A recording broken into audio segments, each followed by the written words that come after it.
Good morning, everybody. If you can make your way up here, we're going to get started in a few minutes with Amy Poag.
Good morning, everybody.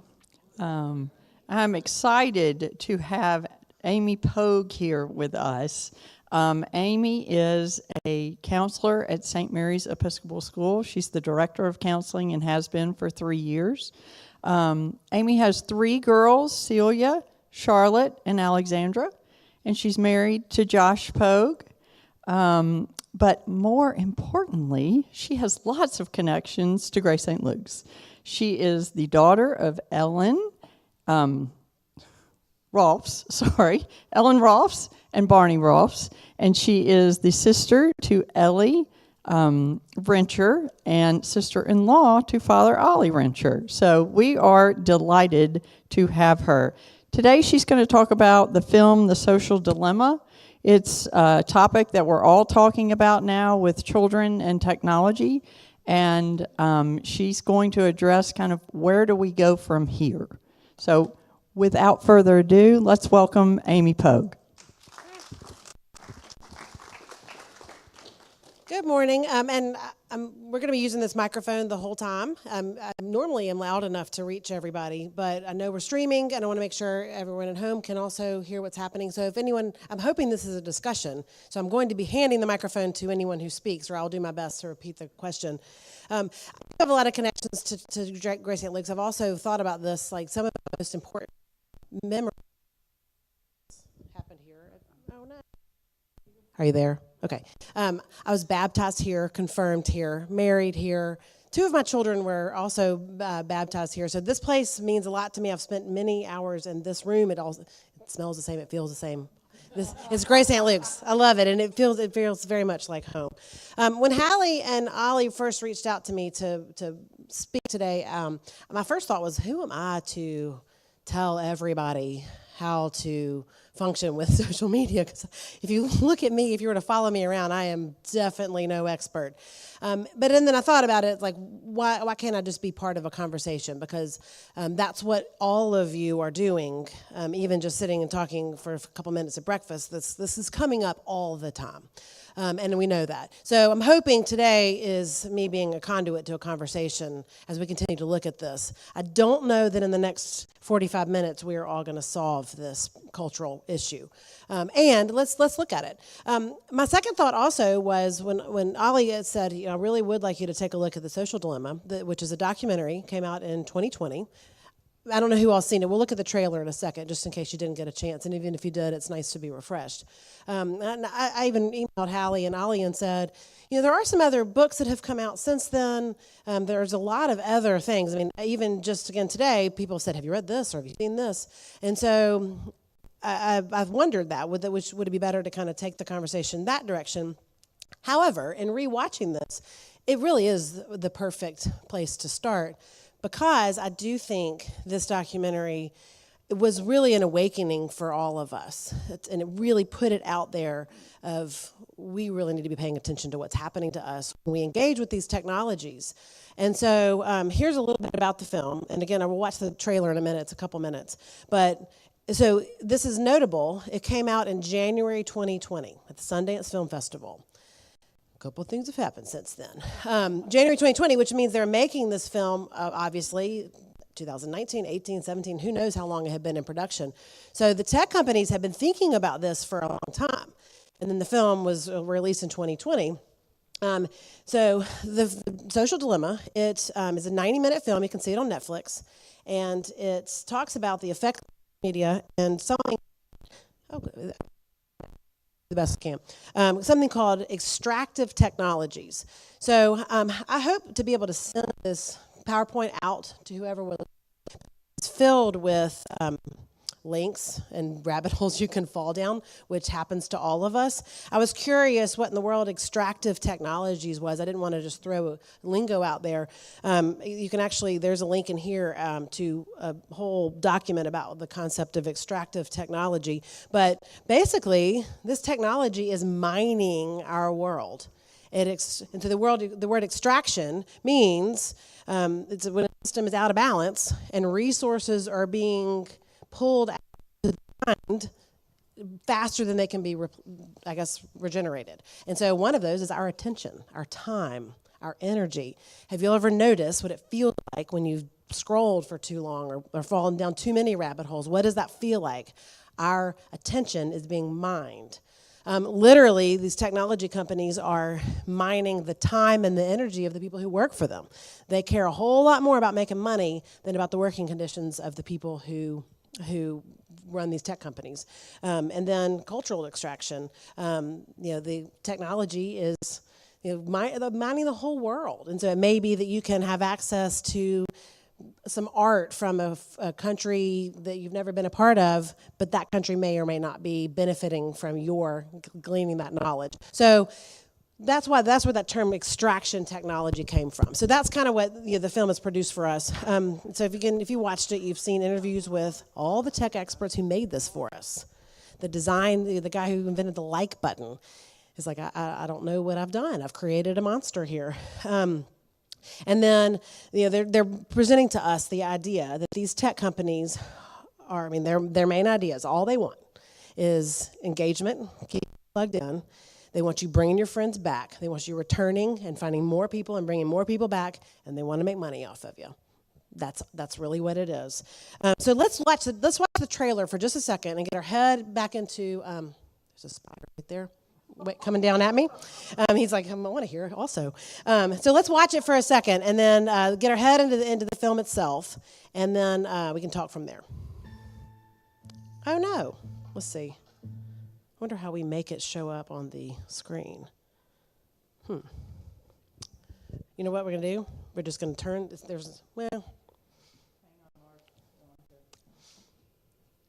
Because it showed up. Did it? You know what we're going to do? We'll just do this. We'll exit out from the, see, tech, y'all. There we go. We'll just watch it. There we go. No big deal. Type in climate change is. You're going to see different results depending on where you live and the particular things that Google knows.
pretty doom and gloom there. I will say that. And so let me get back into my presentation. I mean, obviously, we're also looking at a trailer. I mean, it's pretty, and you got the music, and it's pretty doom and gloom in the way they presented that. We all could continue to, come up with ideas and ways in which there's positivity. I couldn't have done any of this or any of this research without technology. So none of this is to say technology is all bad. And I think it's worth being aware. And again, I think it's interesting that this came out in 2020, and that woman made that comment. We are completely clueless. We might have been a little bit then. I don't think we are now. I think the fact that we're even here today having this conversation means that none of us are clueless. Every one of us is trying to understand more about this. But so what I did was the people who made this documentary have a whole website. You could spend hours on it reading more and more about this. And they do have some discussion guides. So I was curious, how do they continue to present what's going on? So they have highlighted, well-being and mental health are affected. We know that. We know that rates of depression, anxiety, and addiction are up. I have linked here a link to the CDC. CDC tracks that every year. So does NAMI, National Institute of Mental Health. SAMHSA, if you're familiar with that, that's the Substance Abuse and Mental Health Services Association or something. Go out there and Google that. You can continue to look at rates of mental health, particularly among adolescents. It varies. Those numbers we may actually be seeing some trends that they're improving. Anecdotally, I could speak to that for sure. But we all know that we're being affected. Political polarization and divisiveness, it's easy to see how that happens. You've got, deceptive information out there. You've got people, listening only in their own echo chambers of what they want to hear. And so we can see where that continues to become an issue. And then this last one, the makers of this film have highlighted something they call algorithmic bias and amplification of hate. But I wasn't really sure what algorithmic bias meant. And of course, I put a link in the thing. You can read more about it. But what was interesting is what they were noting is that these algorithms out there that are mining our data can't tell the difference between hate speech or not hate speech, and in various sectors, marginalized communities could be negatively affected. Think of credit scores, the healthcare community, criminal justice system, because the algorithms can't tell who is who out there. All they're seeing is us as numbers. And so it is possible that marginalized communities could be negatively affected by all this data and all this mining. I am by no means an expert on that, but again, I've linked, and it's worth reading about. It is absolutely something to continue to educate yourself about. And so, the trade we're making, we're trading our freedom and our personal thought for followers.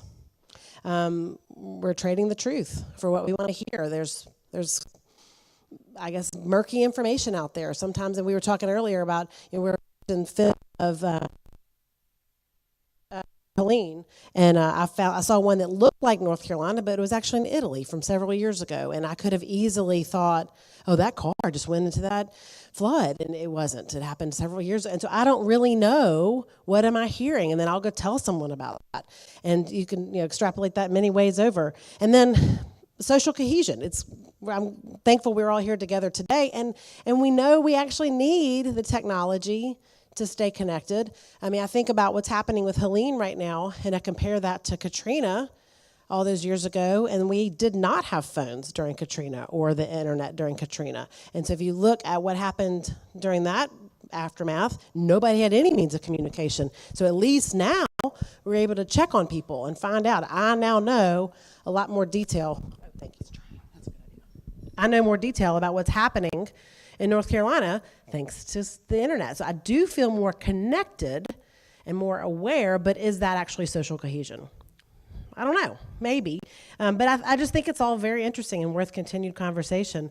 But I've finished my little piece of discussion of this documentary with one of my favorite comments that one of the tech industry experts just said, if we're not paying for the product, we are the product. And our time and attention is what they're dealing in and what they're selling to advertisers and anyone who's investing in this. And are we okay with this?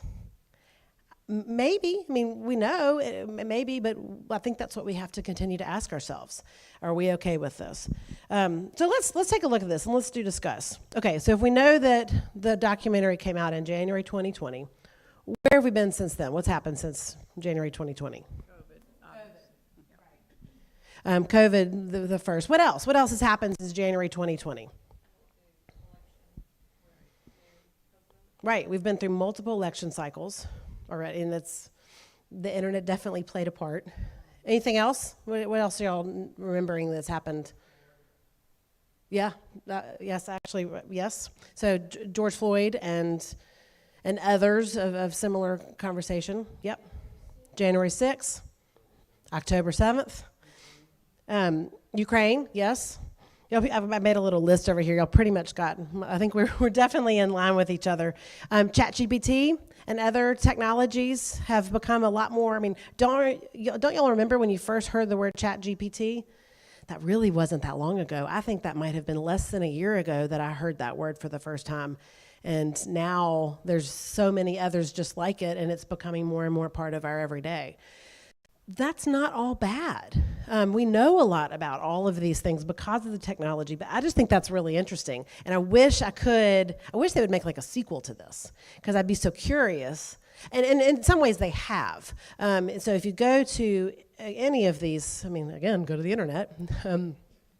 Right, go out there and read about it. But they have the Social Dilemma website is very robust, and they continue to think about it and continue to connect. And there's a book that came out pretty recently that many of you probably already know about, called The Anxious Generation.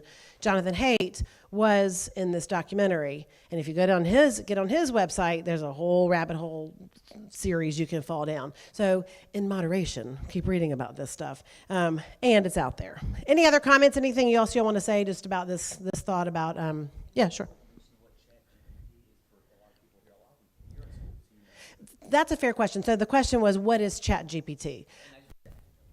That's fine, but no, I think I'm glad you said that, and you're right, and we are streaming. So, ChatGPT is an AI, artificial intelligence technology that can pretty much, produce any language or any verbiage that we want it to produce, any thought, and it's artificial intelligence that's out there. It was one of the original ones. I'm not expert enough to know like where it falls, how original it was, but it's one of the original ones I feel like we were all talking about colloquially. So literally I can go into ChatGPT, it looks a little bit like a search engine, and I can say, write a story about a boy on a trip, and it will tell the story.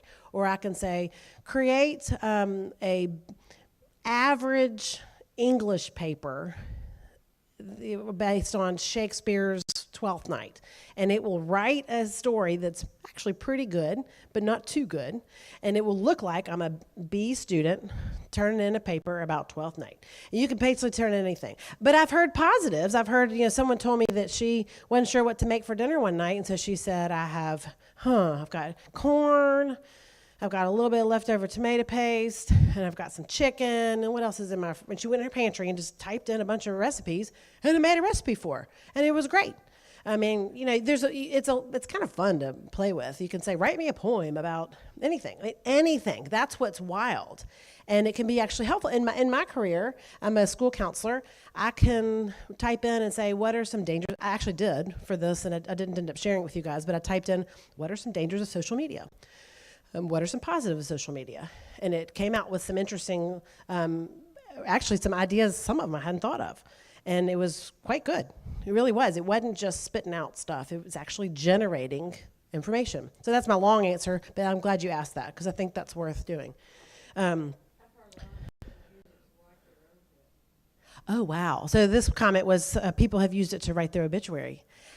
And that makes sense. That's not a bad idea. I mean, that's interesting, yes. College essays, they're seeing it. That is absolutely. So the question was, how do teachers tell the difference between a ChatGPT paper or not? Mr. Lard, you help us with that one? I mean, are you asking this question? I mean, I'm sure MUS is talking about it. Sorry to put you on the spot there, but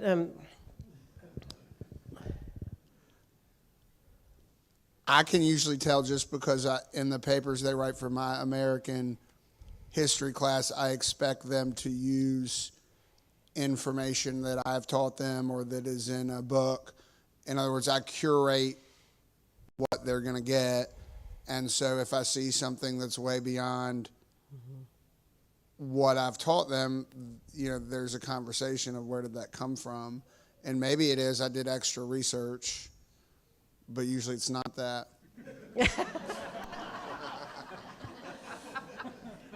But I think that's fair. I mean, so the teachers are having to take some extra steps to make sure it looks authentic. And then the only other thing I would say is what I hear from other teachers, not just at MUS but all over, is it seems to write on a 7th grade level.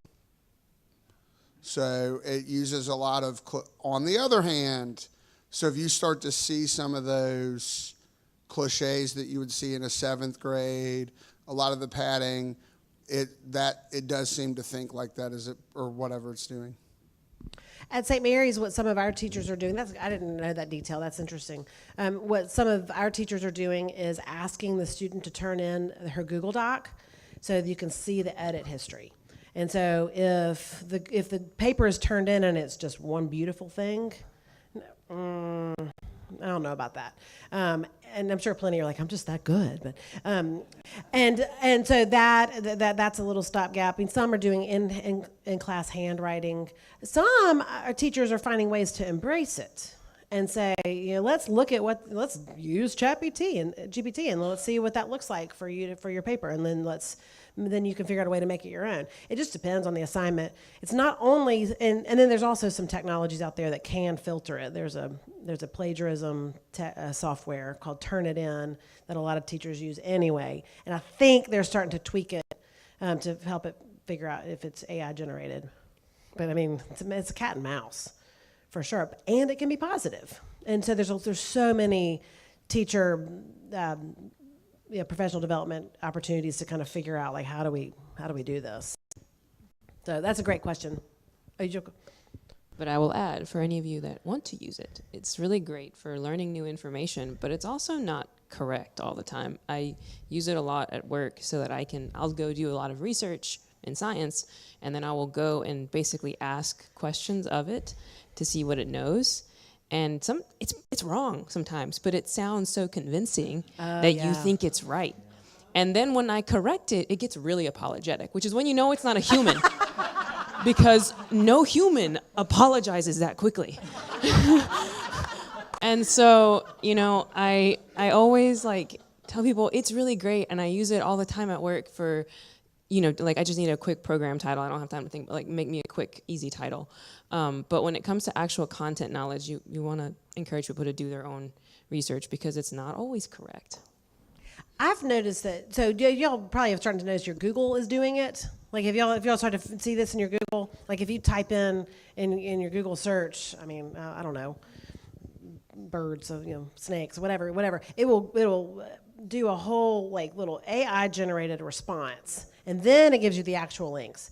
And so I have noticed that too. It just seems a little bit, something just seems a little bit not right. And not that I'm an expert because I'm trying to get information, but I have noticed this. So I have teenagers. They don't trust it. And so I Googled something the other day with one of my daughters because, I don't know, we were looking for some sort of information. So I started reading it. She's like, Mom, stop. You're reading the AI one. That's not right. And it's kind of like, remember when Wikipedia first came out, we were very skeptical of Wikipedia, and I still have that level of healthy, not so sure. I think that's gotten a little better, but I think that's kind of interesting. Laura? So one time I put in, write a sermon on grace. Write a sermon on grace. Use examples from Hebrew scriptures and Old Testament as well as New Testament, 6 paragraphs. Y'all, it was the worst sermon. The worst sermon. I was like, phew.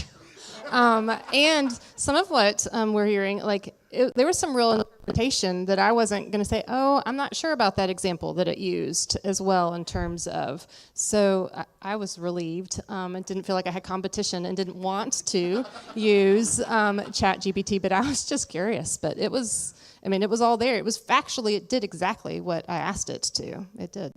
And so I think the answer is really with any of this, with ChatGPT or any of this, is it's a tool. It doesn't replace us.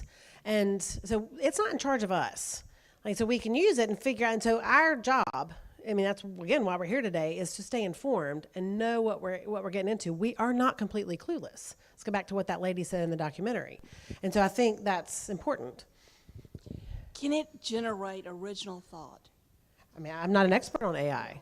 And so some people think that AI can generate original thought, but there's I listened to an interesting podcast about that recently, and the AI had kind of gotten a little bit wonky, and it sounded like it starts to become kind of believable. But I don't know. I think that's what people are afraid of, is that it could, but it's.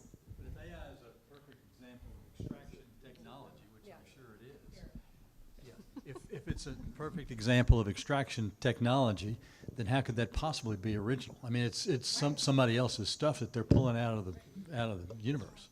Well, and so what a lot of people, this is actually also interesting. I was in the car the other day with my 13-year-old and all of her buddies, and they got into a discussion about that. They didn't use the word extraction technology, but they were talking about how this girl, one of her friends said, my dad says that AI could create a Matrix, like, I'm from the movie Matrix, a Matrix type world. And then, and what do y'all think of that? And the girls were like, God, that sounds really scary and kind of weird. And they're like, we can't talk about it though, because if we talk about it, it will manifest itself. And I thought that was really interesting, and that is actually kind of a theory. And so, like, all out there in all these chat rooms on Reddit and all the things, like, if we start talking about some of this stuff, because the mining technology will get out there and find all these ideas and make it seem like it's generating thought. It's probably not. I mean, again, I'm not an AI expert, and by no means, I barely even put this PowerPoint together. So I'm not a tech person, but that is what we're afraid of. It is really scary, but it could mimic it. It could get really close, and it's using our thoughts against us. So there's, in terms of psychotherapy, there are certainly chat rooms that are bots that you can work with. And there's some benefits to that and some problems. For example, like with people who have eating disorders, there are programs that you can use to work with that. However, if those programs connect with information, if they're open systems and they connect with other information rather than the closed system, then they pull from all kinds of things about diet that are totally not useful for eating disorders. The normal sorts of things that people who don't have eating disorders need to do to eat healthy. But those are not necessarily the same things that a person with an eating disorder needs to do, and it can really be a problem if people don't know exactly what they're using. So it can go both ways, but you really have to be very aware of what you're doing. Well, I see you have your thought, but I do want, and that's what scares me, is so we're all here today because we are trying to stay aware and be aware and be educated, and so that it's not in charge of us. But there's a whole lot of people who probably don't think of it that way, and there are a lot of people who probably do replace AI thought with real thought and think, oh, I'm actually getting the guidance I need. I mean, right, you can say that really in anything, psychotherapy, anything, WebMD, like I've, cure my ailments by just chatting, ChatGPT. That's really scary. What's your thought? Yeah, sort of to piggyback on that same thought. So the approach that I've had to do at work is with all the privacy laws.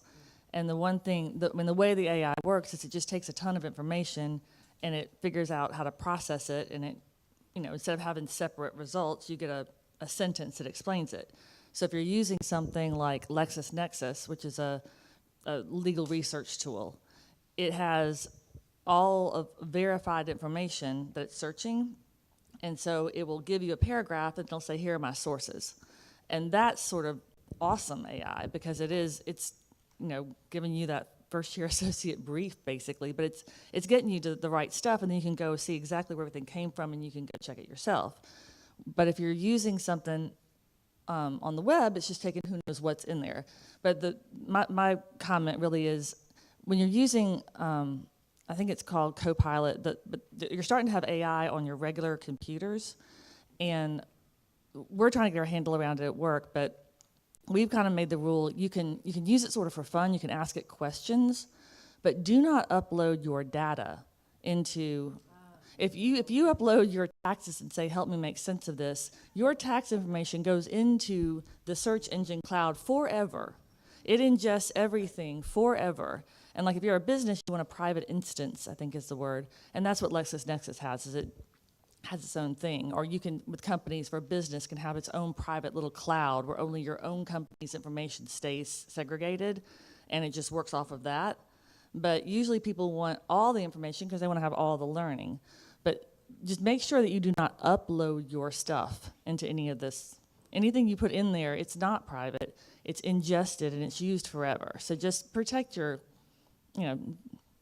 don't put your tax records. No, it makes me wonder, and there's a question right behind you. So it makes me wonder, what have we been uploading all this time? Like 23andMe, Ancestry.com, all the things. And so we didn't know. We were clueless. And we're not now. So I asked, and I look forward to hearing what you have to say in a second. Are we better off or worse off? Both, maybe. At least we're aware. We're getting there. I don't know. Okay. Well, something that, bringing it kind of back to social media, that we need to be aware of is that the AI technology can generate picture, and it's getting, I know you've seen the early things with the hands all mangled, but it's getting good at hands, and it's getting a lot better at generating images. And so it can take something like my pictures on LinkedIn. That's a public accessible website with my face. It can take my face and it can generate a picture of me on vacation in Italy that looks pretty convincing. It can make a whole social media account of me sponsoring things or, whatever. And it can take my voice from things like this that's going to be public and then generate me saying things. And it can make, social media posts that are persuasive about the actions to take, political views, whatever it might be. It can write articles in seconds that look like professionally written articles, where when you Google it, you're going to find that article. It's not going to be the AI generated content, it's going to be an article. You might think it's a legitimate news source and read it, and it can be completely fictitious. Because you can say, write an article about a mayor that is corrupt, right? And it'll write it. So I think that's something to be aware of too, is that the information we can find not just through interacting directly with ChatGPT, but websites, articles, Instagram accounts, TikTok accounts can also be AI generated and be very influential if you're not thinking, questioning. Did people see the headline the other day about the senator who almost got tricked by literally like a fully AI generated Zoom call from a fake Ukrainian politician? Like, it's wild. Well, and I've heard of young girls having pictures of them looking maybe not how they want to be shown, and it's not really them, and it's sent to all their friends. And they didn't do that. Yes. Yes. It's very scary. We've got one back here. That is part of what I was going to ask. As a school counselor, how are you seeing children affected by this technology, and how many times do you have people in your office that are literally in a dilemma because of social media, something somebody has said to them, something that they said in private that is no longer private? Just curious. Well, thankfully, I have not had any of the AI problems come in my office. That scares me, though, and we make sure they're aware of it. What did I unplug? Oh, it's okay. That's fine. It was just we're not doing any more sound. I have people in my office a lot. and when I say a lot, more than once a week. And so just to be specific, I work with St. Mary's only. I'm with the high school, so 9th through 12th grade girls. Social media is frequently an issue, and so they think they're private. They're having, so it could be as innocuous as, so I don't have Snapchat. Actually, I do technically have it downloaded, but I don't use it. But most of the young people use Snapchat. And so Snapchat is it's a social media where I can send you a quick message and then it goes away. And there's pros and cons to that. And I'm actually not even sending you a message like hello. It's more like I'm sending you a picture of what I might be doing, and it's just me at the grocery store with my mom. Like, it's not anything exciting. But it goes away within seconds. And the young people use Snapchat they use it sometimes more than texting to communicate with each other. There's a little feature on it called Snap Maps where they can see where they all are. I'm at the mall, who else is here, that type of thing. So anyway, that's Snapchat. But they think they're on so they have these things called private stories where I send a picture only to my 4 best friends, and we are, laughing and whatever. But it could be that I'm ranting about something that so-and-so said to me in math class. And she's, I can't believe her. And by the way, I think she likes my boyfriend. And you're saying all these things. Well, so-and-so actually decided to screenshot that and then share it out with other people and be like, I thought you should know that so-and-so was talking about you last week. And so that's one example of how that can happen. It's real leaky. Teenagers are leaky. And so then they will turn on each other like that. And so that type of an issue can happen. And then, sadly, as much as we grown-ups are in front of them saying, please don't do this, your information is out there forever, sometimes young people continue to send pictures to each other frankly, without their clothes on. And I really wish they didn't. They do it a lot. And it's sometimes astounding to me. I just still can't get my head around it, and they do it a lot. And so, unfortunately, they think they have those things privacy protected and hidden in special areas where no one can see it until a hacker comes in and leaks it. And that absolutely happens. I had a student come to me last year, and she was really worried about her friend whose pictures had gotten hacked. And her bigger worry was not about her friend. It was about her own pictures getting hacked. And so that type of thing. And then just, other myriad examples. I'd say pretty regularly I have some sort of conversation that is related to something that has gone awry on social media. As a counselor, do you see addiction as a key way of understanding this? In other words, do you see addiction as a way that we can understand this? In other words, that the users of social media, and I think particularly we would say people under 25 because of the way their brains develop, and we don't let people drink who are under 21 and that sort of thing. Do you see addiction as something that they're getting hooked in and addicted, that these apps are designed to get them addicted? I think the conversations in a lot of schools changed with Jonathan Haidt's book. Yeah. And because we had one at MUS, I know Hutchinson had one, I'm sure St. Mary's had one.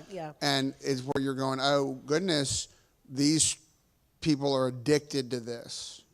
And, we see, Ruthie and I have had this conversation at More Than a Meal, you can't not give some of our volunteers a task for 4 minutes, and you look over and they're all on their cell phone. So you just wonder, is there a dopamine thing involved?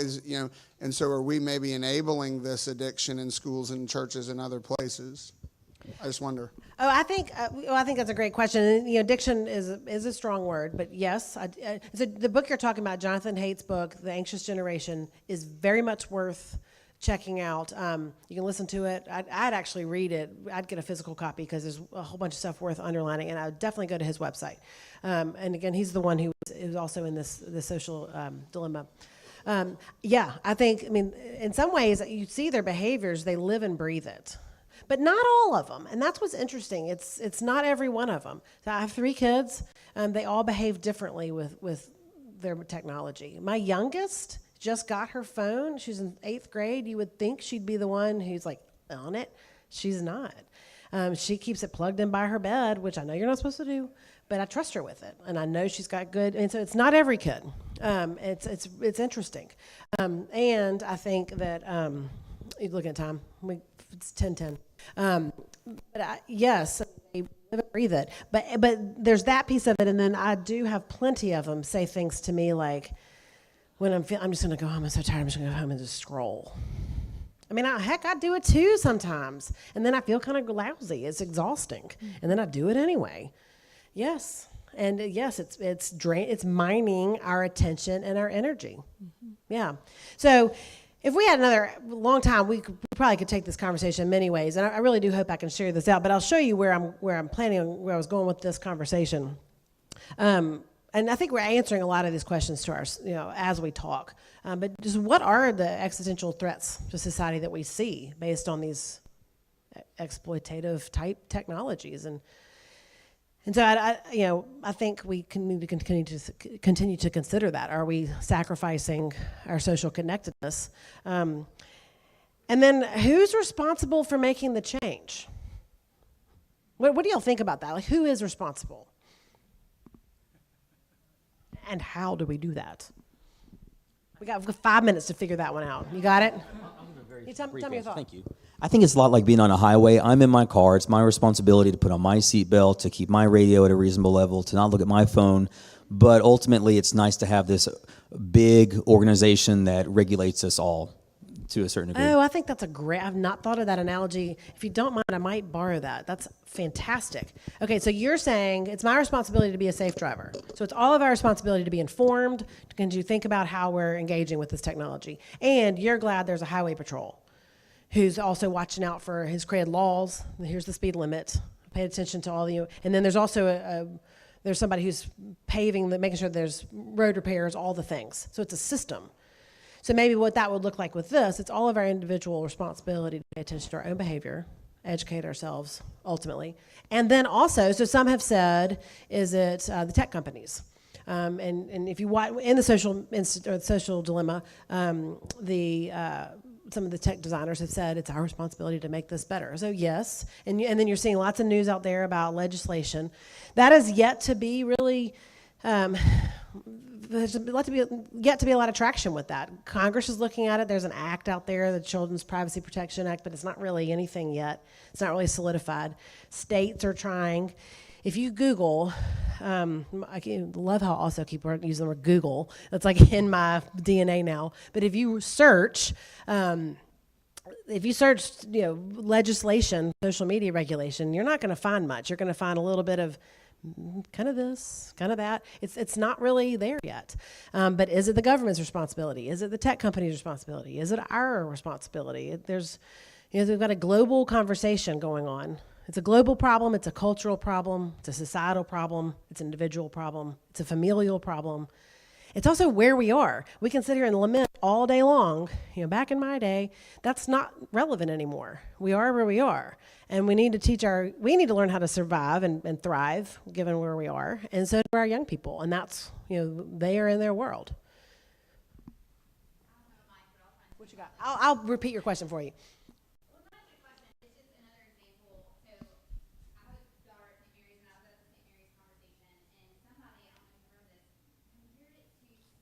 Yes, that was at the.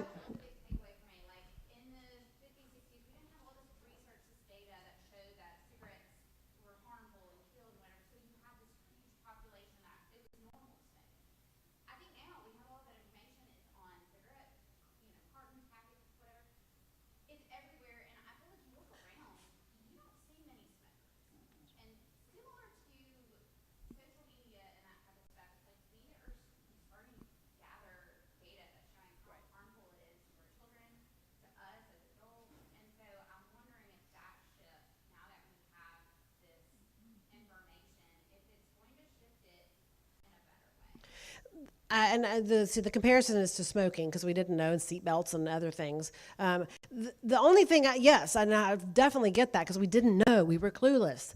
And there's a lot of benefit to social media. There's a lot of benefit to AI. There's a lot out there that happens. So it's smoking. We can say we're going to just stop because it's making my lungs black.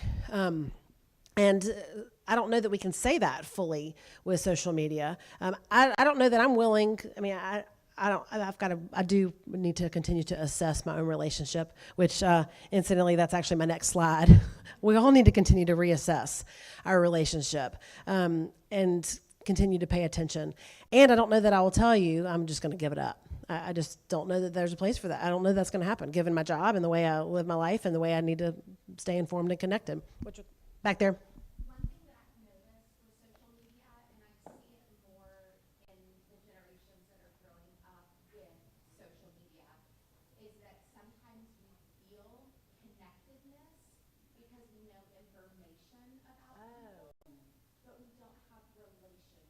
So we feel connectedness. I'm going to just repeat you so others can hear what you said. That was great.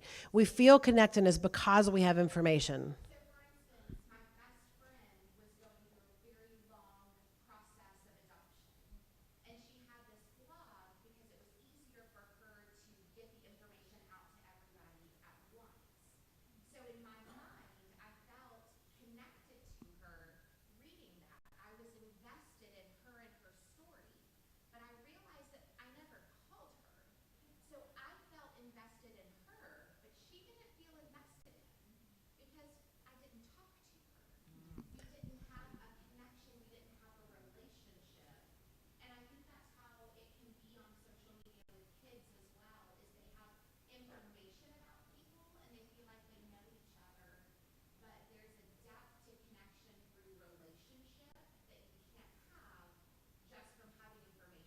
That's an awesome point. And that goes back, I love that. And that's that social connectedness in place of social cohesion and an actual human interaction, which is why I'm thankful we're all here today. So the last, and again, we don't have time to continue, and I really would like to send this out to everybody if you want it.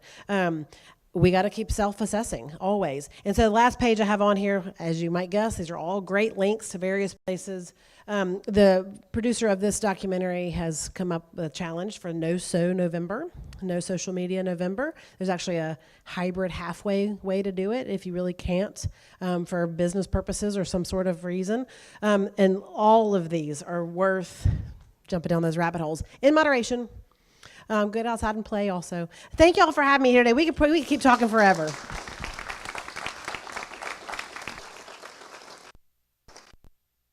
Thank you so much. That was so informative and a great discussion. And I think we might like to have you back if you're willing to come back.